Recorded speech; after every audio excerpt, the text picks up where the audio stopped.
ಅಲ್ಲ ರೀ, ಮಕ್ಕಳು ಮುಂದೆ ನಿನ್ನೆ ಮೊನ್ನೆ ಬಂದಿರೋ ಸೊಸೆಯರ ಮುಂದೆ ಹೆಂಡತಿಗೆ ಅವಮಾನ ಮಾಡಕ್ಕೆ ಕುಂತೀರನ್ರಿ ನೀವು? ನಿಮ್ಗೆ ಇದು ಸರಿ ಅನಿಸ್ತೈತಿ? ನನ್ನ ಮರ್ಯಾದೆ ಏನಾಗಬೇಕು? ನನಗೆಲ್ಲರೂ ಎಷ್ಟು ಹಗುರವಾಗಿ ಮಾತಾಡೋಕೆ ಚಲೋ ಮಾಡ್ತಾರೆ ಗೊತ್ತನ್ರಿ ಇನ್ನು ಮೇಲೆ. ಅದ್ರ ಬಗ್ಗೆ ಸ್ವಲ್ಪ ಯೋಚನೆ ಮಾಡಿರನ ನೀವು? ಹಿಂಗೆಲ್ಲ ಎಲ್ಲರ ಮುಂದೆ ನನಗೆ ಲೆಕ್ಕ ಕೇಳಿದ್ರೆ ನನಗೆ ಎಷ್ಟು ಮನಸ್ಸಿಗೆ ನೋವು ಆಕೈತಿ. ಎಲ್ಲರೂ ನನ್ನ ಬಗ್ಗೆ ಏನು ತಿಳ್ಕೊತಾರೆ ಅನ್ನೋದು ಯೋಚನೆ ಮಾಡ್ಲಾರ್ದ ಮಾತಾಡ್ತೀರನ್ರಿ ನೀವು? ನಿಮ್ಗೆ ಬರೀ ರೊಕ್ಕ ಅಷ್ಟ ಮುಖ್ಯ, ಹೆಂಡತಿದು ಮರ್ಯಾದೆ ಮನಸ್ಸು ಮುಖ್ಯನಲ್ಲ ಬಿಡ್ರಿ ನಿಮ್ಗೆ. ಅಲ್ಲಲ್ಲಿ ಲಕ್ಷ್ಮಿ, ನೀ ಲೆಕ್ಕದಾಗ ಕರೆಕ್ಟ್ ಇದ್ದಿ ಅಂದ್ರೆ ಯಾರ ಮುಂದೆ ನಿನಗೆ ಏನು ಅವಮಾನ ಆಕೈತಿ? ಇವಾಗ ನೀನು ರಾಜು ಹತ್ರ ರೊಕ್ಕ ಇಸ್ಕೊಂಡಿರೋದಂತೂ ಖರೆ ಐತೆ 10,000. ನೀನು ಹೇಳಾಕೊಂತಿದ್ದಿ, ನಾನು ಒಂದೊಂದ್ಸಲ ಏನಂತಿದ್ದಿ, ಮಗಳದ ಫೀಸ್ ಕಟ್ಟಿನಂತಿ, ಒಂದೊಂದ್ಸಲ ಹಾಲು ತಂದಿನಂತಿದ್ದಿ, ಒಂದೊಂದ್ಸಲ ಮನೆಗೆ ಸಂತಿ ತರಕಾರಿ ಎಲ್ಲ ತಂದಿನಂತಿದ್ದಿ.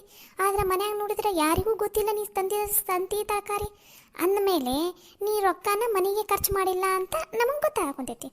ಅದಕ್ಕೂ ಮಿಕ್ಕಿ ನೀನೇನಾರ ಇಲ್ಲ ನಾ ಮನೆಗೆ ಖರ್ಚು ಮಾಡೀನಿ ಅಂತಂದು ವಾದ ಮಾಡಕೊಂತೆ ಅಂದ್ರೆ ಲೆಕ್ಕ ತೋರ್ಸಲ್ಲ. ಲೆಕ್ಕ ತೋರಿಸಿದೆ ಅಂದ್ರೆ ನಿಂಗೆ ಯಾರ ಮುಂದೆ ಎದಕ್ಕೆ ಅವಮಾನ ಆಕೈತಿ? ಅಷ್ಟು ಮಾನ ಮರ್ಯಾದೆಗೆ ಹೆದರಕಿ ಎದಕ್ಕೆ ತಪ್ಪು ಲೆಕ್ಕ ಕೊಡಾಕುಂತಿದಿ? ಇದು ಮನೆ ಹೌದಿಲ್ಲ, ಎಲ್ಲರೂ ನಮ್ಮವ್ರು ಹೌದಿಲ್ಲ, ನಮ್ಮವ್ರ ಮುಂದೆ ಇಷ್ಟು ಸುಳ್ಳು ಲೆಕ್ಕಾಚಾರ ಮಾಡಾಕುಂತಿದೆ ಅಂದಮೇಲೆ ನೀನು ಈಗ ಇಷ್ಟು ಸುಳ್ಳು ಲೆಕ್ಕಾಚಾರ ಮಾಡಾಕುಂತಿ ಅಂದಮೇಲೆ ಇನ್ನಿಷ್ಟು ವರ್ಷದಾಗ ಅದು ಎಷ್ಟು ಸುಳ್ಳು ಲೆಕ್ಕಾಚಾರ ಕೊಟ್ಟಿರಬಾರ್ದು ನೀನು ಮನೆಯಾಗ? ನಿಜ ರೀ ಹತ್ತಿರ ನೀವು ಹೇಳಾಕುಂತಿದ್ದು ಕರೆನ ಐತಿ. ಈಕಿ ಇಷ್ಟು ದಿನ ಆದ್ರೂ ನಾನು ಈಕಿ ನನಗೆ ಮೋಸ ಮಾಡಂಗಿಲ್ಲ, ಮನೆಯಾಗ ಯಾರಿಗೂ ಮೋಸ ಮಾಡಂಗಿಲ್ಲ, ರೊಕ್ಕದ ವಿಷಯದಾಗ ಕರೆಕ್ಟ್ ಅದಾಳ ಈಕಿ, ಎಲ್ಲನೂ ಚಂದನ ತಂಗ ನಿಭಾಯಿಸ್ಕೊಂಡು ಹೋಗ್ಕಾಳ್ ಬಿಡಿ ಈಕಿ ಅಂತಂದು ನಾನು ಇಷ್ಟು ದಿನ ಇದ್ರಾಗ ತಲ್ಲಿನ ಹಾಕಿಲಾಗಿದ್ದೆ. ಅದನ್ನು ಮಾಡಿದ್ದು ದೊಡ್ಡ ತಪ್ಪೈತಿ. ನೋಡು ಲಕ್ಷ್ಮಿ, ನೀನು ಹತ್ರೂ ಅಷ್ಟೇ ಬಿಟ್ಟರು ಅಷ್ಟೇ, ಏನು ಡ್ರಾಮಾ ಮಾಡಿದ್ರು ಅಷ್ಟೇ, ನಾನು ಮಾತ್ರ ಇವತ್ತು ನಿನ್ನನ್ನು ಬಿಡಂಗಿಲ್ಲ. ನನಗೆ 10,000 ರೂಪಾಯಿ ಲೆಕ್ಕ ಬೇಕಂದ್ರೆ ಬೇಕು, ಇಲ್ಲ 10,000 ರೂಪಾಯಿ ತಂದು ನನ್ನ ಕೈಯಾಗಿ ಇಟ್ಬಿಡು ಸಾಕಷ್ಟೇ. ಒಂದು ವೇಳೆ ನಾನು ನಿನ್ನ ಕೈಯಾಗ ರೊಕ್ಕ ಕೊಟ್ಟು ಅದನ್ನು ನೀನು ಏನಾರ ಖರ್ಚರ ಮಾಡು, ಇಲ್ಲ ಹಂಗನಾರ ಇಟ್ಕೋ, ಏನಾರು ಮಾಡು, ನಾನು ನಿನಗೆ ಲೆಕ್ಕ ಕೇಳ್ತಿಲ್ಲಾಗಿದ್ದೆ. ಇರಲಿ ಬಿಡು ನನ್ನ ಹೆಂಡ್ತಿಲ್ಲ ಅಂತ ಸುಮ್ಮನೆ ಬಿಡ್ತಿದ್ದೆ. ಆದರೆ ಇವಾಗ ನೀನು ರೊಕ್ಕ ಇಸ್ಕೊಂಡಿರೋದು ನಿನ್ನ ಮಗನ ರೊಕ್ಕಕ್ಕೆ ನೀನು ಲೆಕ್ಕ ಕೊಡಾಕಬೇಕು. ಗಂಡನ ರೊಕ್ಕಕ್ಕೆ ಲೆಕ್ಕ ಕೊಡಲಿಲ್ಲ ಅಂದ್ರೆ ನಡೀತೈತಿ, ಮಕ್ಕಳ ರೊಕ್ಕಕ್ಕೆ ಲೆಕ್ಕ ಕೊಡಾಕಬೇಕು. ಹೇಳು 10,000 ರೂಪಾಯಿ ಏನು ಮಾಡಿದೆ ಅಂತಂದು. ಅಲ್ಲಲ್ಲಿ ಹೆಂಡತಿಯರು ಗಂಡ ರೊಕ್ಕ ಖರ್ಚಿಗಂತ ಕೊಟ್ರೆ ಅದ್ರಾಗ ತೆಗೆದು ಇಟ್ಟು ಮನೆಗೇನಾರ ಸಾಮಾನು ತರೋದು, ಇಲ್ಲ ಮನೆಯಾಗ ಬಂಗಾರ ಬೆಳ್ಳಿ ಮಾಡೋದು, ಎಲ್ಲರಿಗೂ ಬಂಗಾರ ಬೆಳ್ಳಿ ಮಾಡೋದು, ಮನೆಗೇನೋ ಒಂದು ಎದಕ್ಕೋ ಒಂದು ತಾನು ತೆಗೆದಿಟ್ಕೊಂಡು ಕಷ್ಟ ಕಾಲದಾಗ ಗಂಡ ಖರ್ಚಿಗೆ ಕೊಡೋದು, ಇಲ್ಲ ಮನೆಯಾಗ ಯಾರಿಗಾರು ಖರ್ಚಿಗೆ ಕೊಡೋದು ಮಾಡ್ತಾರೆ. ನೀನು ಇಷ್ಟು ವರ್ಷದಾಗ ಒಂದು ಸಲ ಕೂಡ ನೀ ತೆಗೆದಿಟ್ಟಿರೋ ರೊಕ್ಕನ ಒಂದು ದಿನ ನನಗೆ ಕೊಡಲಿಲ್ಲಲೇ ನೀನು. ಮನೆಯಾಗ ಯಾರಿಗೂ ಬಂಗಾರ ಬೆಳ್ಳಿ ಮಾಡಿಲ್ಲ, ಖರ್ಚಿಗೆ ಒಂದು ದಿನ ರೊಕ್ಕಕ್ಕೆ ಕೊಟ್ಟಿಲ್ಲ. ಯಾವತ್ತರ ಒಂದೊಂದು ಸಲ ಎಷ್ಟು ಪರಿಸ್ಥಿತಿ ಕುತ್ತಿಗೆ ಬಂದಿರ್ತೈತಿ ಅಂದ್ರೆ ₹1 ಇರಂಗಿಲ್ಲ ಕೈಯಾಗ. ಲಕ್ಷ್ಮಿ ರೊಕ್ಕ ಇದ್ರೆ ಕೊಡ್ಲಿ ಏನಂತ ರೊಕ್ಕ ಬಂದಮೇಲೆ ನಿಂಗೆ ವಾಪಸ್ ಕೊಡ್ತೀನಿ ಅಂತಂದ್ರೂ ಒಂದು ಸಲ ಕೂಡ ನೀನು ನನಗೆ ₹10 ಕೈ ಬಿಚ್ಚಿ ಕೊಟ್ಟಿಲ್ಲ ನನಗೆ ಇದುವರೆಗೂ, ಗೊತ್ತಾ? ಅಂದಮೇಲೆ ಇಷ್ಟು ದಿನ ನೀನು ಎಷ್ಟು ಮೋಸ ಮಾಡಾಕುಂತಿದ್ದಿ? ಇಷ್ಟು ದಿನ ಏನು ಮಾಡಾಕುಂತಿದ್ದಿ ನೀನು? ಹಿಂಗೆ ಸುಳ್ಳು ಲೆಕ್ಕ ಕೊಡಾಕುಂತಿದ್ದೇನೆ ನನಗೆ? ಲಕ್ಷ್ಮಿ, ಇದು ನಿನ್ನ ಮನೇನೇ ಐತಿ, ನಿನ್ನ ಮನ್ಯಾಗ ನೀನು ಸುಳ್ಳು ಲೆಕ್ಕಾಚಾರ ಕೊಡಾಕುಂತಿದ್ದಿ? ಯವ್ವ, ನಾನು ಯಾಕೆ ಸುಳ್ಳು ಲೆಕ್ಕಾಚಾರ ಕೊಡಲಿ ನನ್ನ ಮನ್ಯಾಗ? ನಾನು ಅಂದ ಮೇಲೆ ಈಗ ರಾಜು ಕೊಟ್ಟಿರೋ 10,000 ಏನು ಮಾಡಿದೆ ಅಂತ ಹೇಳು. ನಾನೇನೋ ಇವರು ರೊಕ್ಕ ಇಸ್ಕೊಂಡು ಹೋಗಿ ಎಲ್ಲರೂ ಮಜಾ ಮಾಡ್ತೀನಿ ನನ್ನಂಗೆ ಮಾತಾಡ್ತಾರೆ ಎಲ್ಲರೂ. ಈಗೇನು ರಾಜು ಕೊಟ್ಟಿರೋ 10,000 ರೂಪಾಯಿ ಬೇಕಲ್ಲ, ತಂದು ಕೊಡ್ತೀನಿ ತಗೋರಿ. ಯಾರಿಗೆ ಬೇಕಾಗೈತಿ ನಿಮ್ಮ 10,000 ರೂಪಾಯಿ? ಬರೀ 10,000 ರೂಪಾಯಿಗೋಸ್ಕರ ನನ್ನ ಮರ್ಯಾದೆನ ನಾನು ಯಾಕೆ ತಕ್ಕೊಲಿ ಎಲ್ಲರ ಮುಂದೆ? ಏನೋ ಈ ಮನೆಗೆ ಒಳ್ಳೇದಾಕೈತಿ, ಮುಂದೆ ಕಷ್ಟ ಕಾಲದಾಗ ಬರ್ತೈತಿ ಅಂತ ರೊಕ್ಕ ತೆಗೆದಿಟ್ಕೊಂಡಿದ್ರೆ ನನ್ನ ಮೇಲೇನೆ ಇಲ್ಲದ ಸುಳ್ಳು ಆಪಾದನೆ ಹೊರಿಸ್ತೀರನಿ ಎಲ್ಲರೂ. ಅಲ್ಲಲ್ಲಿ ಮನೆಗೋಸ್ಕರ ತೆಗೆದಿಡ್ತೀನಿ ಅಂತೀಯಲ್ಲ, ಇಷ್ಟು ವರ್ಷದಾಗ ಒಂದು ಸಲ ಕೂಡ ನೀನು ತಗೋರಿ ನಾನು ಇಷ್ಟು ದಿನ ರೊಕ್ಕ ತೆಗೆದಿಟ್ಟಿದ್ದೆ, ಅದ್ರಾಗ ಏನೋ ಒಂದು ಸ್ವಲ್ಪ ಉಳಿದೈತಿ, ನೀವು ತಗೋರಿ ಮತ್ತು ನಿಮ್ಮ ರೊಕ್ಕ ಬಂದಮೇಲೆ ನಂಗೆ ವಾಪಸ್ ಕೊಡ್ರಿ ಅಂತಂದು ಒಂದು ಸಲ ಕೂಡ ಕೊಟ್ಟಿಲ್ಲಲ್ಲಿ ನೀನು. ಯಾವತ್ತು ಕೊಟ್ಟಿದ್ದೀನಿ ನಂಗೆ? ಒಂದು ದಿನನೂ ಕೊಟ್ಟಿಲ್ಲ ಬಿಡು ನನಗೆ ನೀನು. ಹಿಂಗೆ ಅಂದಮೇಲೆ ಈ 10,000 ರೂಪಾಯಿನ ನೀನು ಇಟ್ಕೊಂಡು ನಮಗೆ ಕಷ್ಟ ಕಾಲದಾಗ ಕೊಡ್ತಿದ್ಯಾ? ಇದನ್ನು ನಾವು ನಂಬಬೇಕನ? ಕಿವಿ ಖಾಲಿ ಇತ್ತಂತಂದು ಹೂ ಇಡ್ಬೇಕಂತದೆಯಾ ಏನು? ನಾನು ಯಾಕ್ರಿ ಸುಳ್ಳು ಹೇಳಿ? ಮೊದಲು ಹೋಗಿ 10,000 ರೂಪಾಯಿ ತೊಗೊಂಡು ಬಾ. ಯಾರಿಗೆ ಬೇಕಾಗಿತ್ತು ನಿಮ್ಮ 10,000 ರೂಪಾಯಿ? ತಂದು ಕೊಡ್ತೀನಿ ತಡೀರಿ.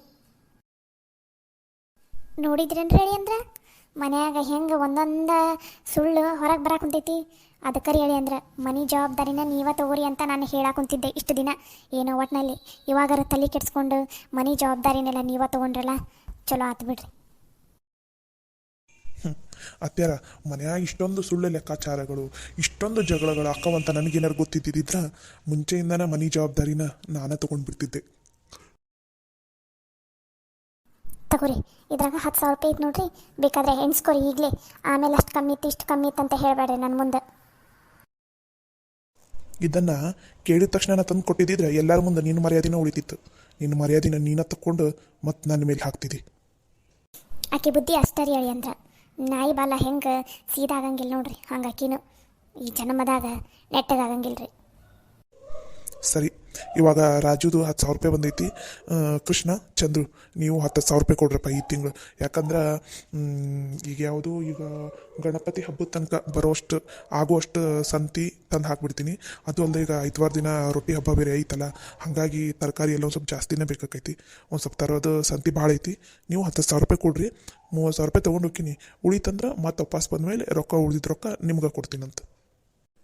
ಅದು ಯಪ್ಪ, ಈಗ ನಿನ್ನಮ್ಮಕ್ಕ 10,000 ರೂಪಾಯಿ ಕೊಡಂದ್ರೆ ಹೆಂಗೆ ಕೊಡೋದಪ್ಪ? ಇನ್ನೂ ಹೊಲ್ದಾಗ ಪೀಕು ಬಂದಿಲ್ಲ, ಏನಿಲ್ಲ. ಹಾಂ ಯಪ್ಪ, ನಿನಗೆ ಗೊತ್ತೈತಿ ಹೊಲ್ದಾಗ ಪೀಕ್ ಬಂದ್ರೆ ನಮ್ಮ ತಲೆ ರೊಕ್ಕ ಇರುತ್ತಂತಂದು.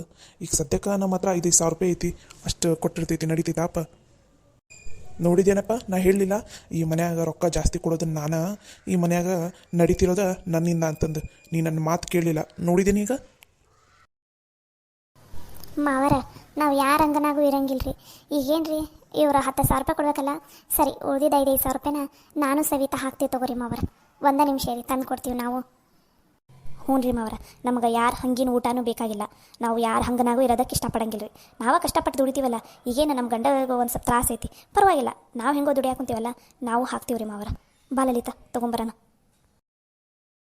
ಸರಿ ನಡಿ ಸವಿ. ನೋಡು ರಾಜು, ಒಬ್ಬರ ಬಗ್ಗೆ ಫುಲ್ ತಿಳ್ಕೊಲಾರ್ದ ಮಾತಾಡಕ್ಕೆ ಹೋಗ್ಬೇಡ. ಈಗಾರ ಗೊತ್ತಾಗೈತಿಲ್ಲ, ಮನ್ಯಾಗ ಎಲ್ಲರೂ ಎಷ್ಟು ರೊಕ್ಕ ಕೊಡಾಕುಂತಾರ, ನೀನು ಅಷ್ಟೇ ಕೊಡಾಕುಂತಿದ್ದಿ. ನೀ ಮನ್ಯಾಗ ಹೆಚ್ಚಿಗೆ ಏನು ಕೊಡಾಕುಂತಿಲ್ಲ, ನೆನಪಿರ್ಲಿ. ಇನ್ನೊಂದು ಸ್ವಲ್ಪ ದಿನ ಬಿಟ್ಟು ಬಂದು ನನ್ನ ಹೆಂಡತಿ ವಡಾತು ತುಟ ಮಾಡ್ತಾಳೆ, ನಾನು 4 ತುಟ ಮಾಡ್ತೀನಿ. ಈ ಮನ್ಯಾಗಿರೋರೆಲ್ಲರೂ ಜಾಸ್ತಿ ತುಟ ಮಾಡ್ತಾರೆ ಅಂದಮೇಲೆ ನಾನು ಯಾಕೆ ಎಲ್ಲರೂ ಸರಿ ಸಮ ರೊಕ್ಕ ಕೊಡಬೇಕು? ನಾ ಇನ್ನೂ ಕಮ್ಮಿನ ರೊಕ್ಕ ಕೊಡ್ತೀನಿ ಅಂತ ಹೇಳಿ ನಿನ್ನ ಮರ್ಯಾದಿನ ನೀನ ತಕ್ಕೋಬೇಡ ಎಲ್ಲರ ಮುಂದೆ. ಇದು ನಿನ್ನ ಕರ್ತವ್ಯ ಐತಿ ರಾಜು. ಮನ್ಯಾಗ ನಿಮ್ಮ ಅಣ್ಣನವ್ರು ಹೆಂಗೆ ರೊಕ್ಕ ಕೊಡೋಕಂತಾರಲ್ಲ ತಿಂಗಳ, ಹಂಗೆ ನೀನು ತಿಂಗಳ 10,000 ರೂಪಾಯಿ ತಂದು ನನ್ನ ಕೈಯಾಗ ಕೊಡ್ಬೇಕು. ಈ ಸಲ ಇನ್ನೂ 10,000 ರೂಪಾಯಿ ಆಗೈತಿ, ಮುಂದಿನ ಸಲ ಕಮ್ಮಿ ಆಗುತ್ತೋ ಜಾಸ್ತಿ ಆಗುತ್ತೋ ಗೊತ್ತಿಲ್ಲ. ಹೇಳದಷ್ಟು ರೊಕ್ಕನ ತಂದು ಕೊಡ್ಬೇಕಷ್ಟೆ. ಸರಿ ಆಯ್ತಪ್ಪ.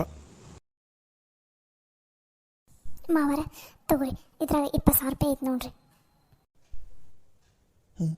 ಸರಿನವ. ನೋಡು ರಾಜು, ನಿನ್ನ ಕಣ್ಣು ಮುಂದೆ ಅವರು ರೊಕ್ಕ ಕೊಟ್ಟಾರ. 30,000 ರೂಪಾಯಿ ತೊಗೊಂಡು ಹೊಂಟಿ ನಾನು ಇವಾಗ ಸಂತಿ ಎಲ್ಲ ತರಾಕ. ಎಲ್ಲ ರೊಕ್ಕದ್ದು ಲೆಕ್ಕ ಹಚ್ಕೊಂಬರ್ತೀನಿ. ಕಮ್ಮಿ ಬಿತ್ತಂದ್ರೆ ಮತ್ತೆ ಕೊಡ್ಬೇಕಾಕೈತಿ, ಉಳಿತಂದ್ರೆ ವಾಪಸ್ ನಿಮ್ಗೆ ತಂದು ಕೊಡ್ತೀನಂತ. ಸರಿ ಆಯ್ತಪ್ಪ. ಮಾವರ ನೀವೇನು ತಲೆ ಕೆಡಿಸ್ಕೊಬಿಡ್ರಿ, ಎಲ್ಲ ಒಳ್ಳೇದಾಕೈತವ್ರಿ. ಕಮ್ಮಿ ಬಿತ್ತಂದ್ರೆ ವಾಪಸ್ ಬಂದ್ಮೇಲೆ ಹೇಳಂದ್ರೆ ಅಂತ. ಇಲ್ಲ ಇನ್ನೊಂದು 5,000 ರೂಪಾಯಿ 10,000 ರೂಪಾಯಿ ಜಾಸ್ತಿ ಕೊಡಂದ್ರೆ ಹೇಳ್ರಿ, ಕೊಡ್ತೈತಿ ಜಾಸ್ತಿನ. ಬೇಡವಾ, ಸಾಕು. ಇಷ್ಟರಾಗ ಹಬ್ಬಕ್ಕೆ ಏನೇನು ಬೇಕು ಅದನ್ನೆಲ್ಲ ತೊಗೊಂಡ್ಬರ್ತೈತಿ, ಸಾಕು. ಜಾಸ್ತಿ ಏನು ಖರ್ಚು ಮಾಡೋದು ಬೇಡ. ಅಂದಂಗೆ ಹಬ್ಬಕ್ಕೆ ಏನೇನು ಬೇಕು ಸಂತೆ ಅದನ್ನೆಲ್ಲ ಒಂದು ಲಿಸ್ಟ್ ಮಾಡಿಟ್ಕೋರಿ ಅಂತಂದಿದ್ದೆ ನಿನಗೂ ಮತ್ತು ಸವಿತಾ ಮಾಡಿರನವ. ಹ್ಞೂ ರೀ ಮಾವರ, ಲೀಸ್ಟ್ ಎಲ್ಲ ಬರ್ದಿಟ್ಟೈತ್ರಿ, ಅಡುಗೆ ಮನೆಯಾಗ ಇಟ್ಟೈತ್ರಿ. ನೀವು ಹೋಗೋ ಮುಂದೆ ಚೀಲ ಮತ್ತು ಲೀಸ್ಟನ್ನು ಕೊಡ್ತೈತ್ರಿ. ಯಪ್ಪ, ಒಬ್ಬತ್ತ ಹೋಗಿ ಬರ್ತೀನಿ ಸಂತೆಗೆ, ನಾವು ಬರಂದೆ. ಬೇಡಪ್ಪ, ಬೇಡ. ಹೊಲ್ದಾಗ ಕೆಲಸ ಅದಾವಲ್ಲ, ನೀವು ಅದನ್ನೆಲ್ಲ ನೋಡ್ಕೊರಿ. ಇದ್ರ ಬಗ್ಗೆ ಏನು ತಲೆ ಕೆಡಿಸ್ಕೋಬೇಡ್ರಿ. ಏನು ಸೀದಾ ಅಂಗಡಿ ಹೋಗ್ತೀನ, ಅಲ್ಲಿ ತರಕಾರಿ ಇದು ಕಿರಾಣಿ ಸಂತೆ ಎಲ್ಲ ತೊಗೋತೀನ. ಒಂದು ಆಟೋ ಹಿಡ್ಕೊಂಡು ಅಷ್ಟು ಆಟೋದಾಗ ಹಾಕ್ಸ್ಕೊಂಡ್ಬಿಡ್ತೀನಿ. ಆಮೇಲೆ ಬರೋ ಮುಂದೆ ಆಟೋ ಒಂದು ಕಡೆ ನಿಂದ್ರಿಸಿ ತರಕಾರಿ ಏನು ಬೇಕು ನೋಡು, ಹೆಂಗೋ ಹೊಲ್ದಾಗೆಲ್ಲ ಸಿಗ್ತಾವು.